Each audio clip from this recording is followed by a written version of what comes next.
गुलाब का पौधा तो हम सभी लोग घर में लगाना चाहते हैं और उससे बहुत सारे गुलाब भी पाना चाहते हैं, लेकिन आपको क्या पता है कि अगर आपके गुलाब के पौधे पर 5 पत्तियां आ रही हों या फिर 7 पत्तियां आ रही हों तो उसका क्या मतलब है। इस वीडियो में आइए जानते हैं कि क्या राज है 5 पत्तियों का और 7 पत्तियों का गुलाब पे।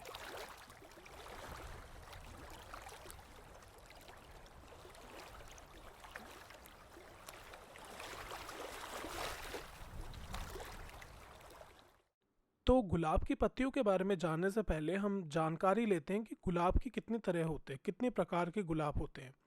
तो इंडिया में वैसे तो गुलाब के कई तरह के गुलाब होते हैं, इंग्लिश टी रोज़, जंगली गुलाब और कई तरह के गुलाब मार्केट में आते हैं, लेकिन इंडिया में ज़्यादातर दो ही नामों से गुलाब बिकते हैं। सबसे पहला तो है कि जो जिसको हम लोग देसी गुलाब कहते हैं, जो जंगली गुलाब जिसको बोला जाता है, देसी गुलाब जिसको बोला जाता है, जिसके फूलों में से बहुत ज़्यादा खुशबू आती है। दूसरी तरह का वो गुलाब जो बहुत ही ज़्यादा फेमस है, बहुत ज़्यादा फेमस है और लोग घरों में वही गुलाब लगाना पसंद करते हैं, उसको हम कहते हैं इंग्लिश गुलाब या हाइब्रिड गुलाब उसको बोला जाता है। तो जो हाइब्रिड गुलाब है वो जनरली ऐसे पहाड़ों वाली या ठंडे इलाकों में लगाया जाता है, और उसे अगर आपने गर्म जगह पर लगाना है, दिल्ली, राजस्थान इस जैसी जगहों पर लगाना है जहाँ पर गर्मी में टेम्परेचर 40 से ऊपर होता है, तो उसको हम जनरली जो क्या है, एक जंगली गुलाब के ऊपर उसको ग्राफ्टिंग की जाती है उस गुलाब की। ये जो गुलाब आपको अभी स्क्रीन पर नज़र आ रहा है, ये काफ़ी पुराना गुलाब का पौधा है, जिसके अंदर आप बीच में जो देखेंगे ये है ग्राफ्टेड पोर्शन, जो ग्राफ्ट करा हुआ है, जिसके ऊपर जंगली गुलाब के ऊपर जो ग्राफ्ट करा हुआ है हमने हाइब्रिड गुलाब को। तो उसके साइड में से जो दो ब्रांचेस निकलती हुई आपको ब्राउन कलर की नज़र आ रही हैं, ये जो है मिट्टी के अंदर से पौधे की जड़ों में से निकल रही हैं। तो जो ब्रांचेस हैं ये जंगली गुलाब की हैं, जो जंगली गुलाब की जड़ें हैं, जंगली गुलाब के ऊपर हमने हाइब्रिड गुलाब को ग्राफ्ट किया है। तो ये जंगली गुलाब की ब्रांचेस हैं और आप इनका साइज़ देखिए, ये करीबन 6 से 7 फीट लंबी हो चुकी हैं दोनों। ये मैंने जानबूझकर छोड़ी पौधों में ताकि मैं इसके ऊपर वीडियो बना पाऊँ। तो देखिए आप कितनी ज़्यादा ये लंबी हो चुकी हैं। और इनकी हम पत्तियों को ध्यान से देखेंगे तो जो जंगली वाले गुलाब उगे हैं इनकी 7 पत्तियां हैं। आप ध्यान से देखिए, इनकी 7 पत्तियां हैं। और जो हमारा जो बीच वाला गुलाब था, जो बीच का असली गुलाब का पोर्शन है, जो असली जो हमने हाइब्रिड गुलाब जिसको हमने उगाया है मेहनत से, उसके ऊपर 5 पत्तियां होती हैं। तो ये डिफरेंस होता है 5 पत्तियों का और 7 पत्तियों का। इसके अलावा एक तरह की पत्तियां और होती हैं, 9 पत्तियां वाला भी गुलाब भी होता है, वो भी जंगली गुलाब होता है। इसको हम इंग्लिश में सकर भी बोलते हैं। जो सकर नीचे से जो रूट्स में से, जंगली गुलाब की रूट्स में से जो सकर निकलता है उसको हम सकर भी इंग्लिश में बोला जाता है उसको। तो ये जो सकर निकलते हैं गुलाब के पौधों में, ये क्या करते हैं कि ये जो मेन जो हमारा ग्राफ्टेड पोर्शन है गुलाब का, जिसके ऊपर बड़े बड़े सुंदर फूल आते हैं, उसका सारा न्यूट्रिशन चूसने लगते हैं, सारा न्यूट्रिशन खा जाते हैं। और जो हमारा मेन गुलाब होता है, जिसके ऊपर हम इतनी मेहनत करते रह जाते हैं, उसको कोई न्यूट्रिशन मिल ही नहीं पाता, क्योंकि ये सारा न्यूट्रिशन ले लेते हैं और ये बहुत जल्दी से बड़े होते हैं।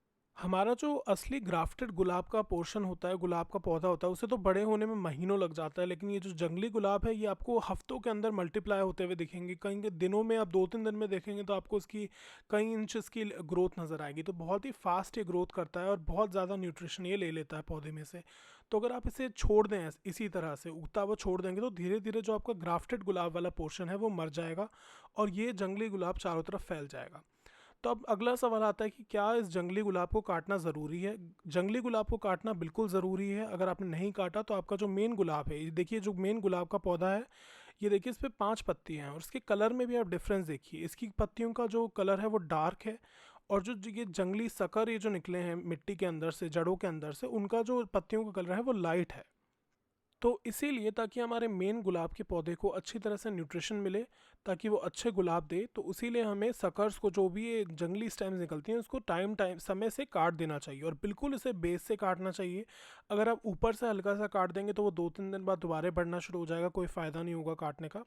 उसे बिल्कुल नीचाई, जितना नीचे हो सके उतना नीचे से उसे काटिए। एक और बात मैं बता दूं कि जो ये जंगली जो पोर्शन है जिसको मैं काटने के लिए बोल रहा हूँ, जिस पे 7 पत्तियां हैं, ऐसा नहीं कि उसमें कोई फूल नहीं आएगा। उस पे अगर आप उसे 1-2 साल तक बढ़ने देंगे तो 1-2 साल में वो बहुत ज़्यादा झाड़ी की तरह बहुत ज़्यादा लंबा चौड़ा ज़रूर हो जाएगा, लेकिन उसमें फिर फूल आने शुरू होते हैं और वो जंगली तरह के फूल आएंगे। वो हाइब्रिड फूल नहीं आएंगे, वो जंगली फूल आएंगे, लेकिन वो 1-2 साल के बाद आएंगे। तो इसीलिए अगर आप गमलों में लगा रहे हैं, आपने बहुत ज़्यादा ग्रोथ आपको नहीं चाहिए, छोटी जगह में आप लगा रहे हैं, तो बिल्कुल उन्हें, आपको जंगली जो गुलाब है उनको काट देना चाहिए। अगर आपको बहुत ज़्यादा ग्रोथ चाहिए, आपको चाहिए बिल्कुल झाड़ी की तरह गुलाब फैलता हुआ नज़र आए आपको, और सिर्फ पत्तियाँ आपको अच्छी लगती हैं, तब आप उसे जंगली स्टेम को रहने दे सकते हैं और आपका जो बीच का जो पोर्शन है, जो मेन ग्राफ्टेड गुलाब है, वो धीरे धीरे ख़त्म हो जाएगा। तो इसीलिए दोस्तों ये डिफरेंस था 5 पत्ती वाले गुलाब में और 7 पत्ती वाले गुलाब में। मुझे उम्मीद है आपको बातें आज की समझ में ठीक से आई होंगी, आपको सारी इन्फॉर्मेशन क्लियर हो गई होगी। अगर फिर भी कोई आपका डाउट रह जाता है तो आप कमेंट सेक्शन में ज़रूर मुझसे कमेंट करके बात कर सकते हैं। इसके अलावा हमारा फेसबुक पेज लाइक करना बिल्कुल मत भूलिए। मैंने बहुत ज़्यादा कंटेंट वहाँ अभी तक पोस्ट नहीं किया, लेकिन मैं आगे वहाँ पर काफ़ी सारा नया कंटेंट पोस्ट ज़रूर करूँगा। तो इसलिए हमारा फेसबुक पर पेज पर ज्वाइन कीजिए, हमारे यूट्यूब चैनल को सब्सक्राइब कीजिए और अपने फैमिली और फ्रेंड्स के साथ शेयर भी ज़रूर कीजिए। Thank you so much for watching. फिर मिलते हैं अगली वीडियो के साथ।